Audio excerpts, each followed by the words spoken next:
My name is Dr. Anthony Levatino. I'm a practicing obstetrician-gynecologist, and I've performed over 1,200 abortions. Today I'm going to describe a first trimester surgical abortion called suction D&C, dilatation and curettage.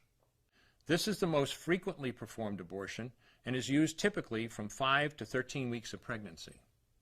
After administering anesthesia, the abortionist uses a speculum like this.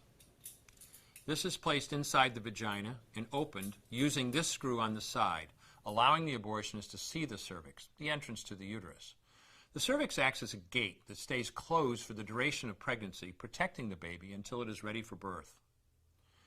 The abortionist uses a series of metal rods called dilators, like these, which increase in thickness, and inserts them into the cervix to dilate it, gaining access to the inside of the uterus where the baby resides. The baby has a heartbeat, fingers, toes, arms, and legs, but its bones are still weak and fragile.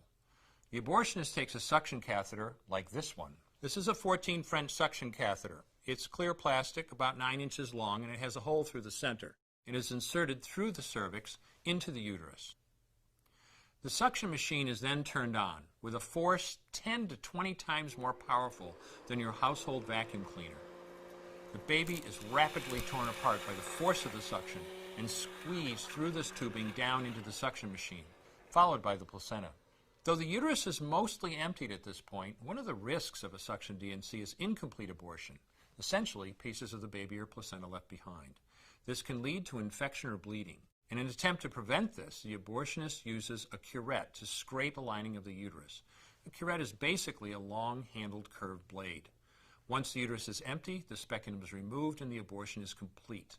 The risks of suction D&C include perforation or laceration of the uterus or cervix, potentially damaging intestine, bladder, and nearby blood vessels, hemorrhage, infection, and in rare instances, even death.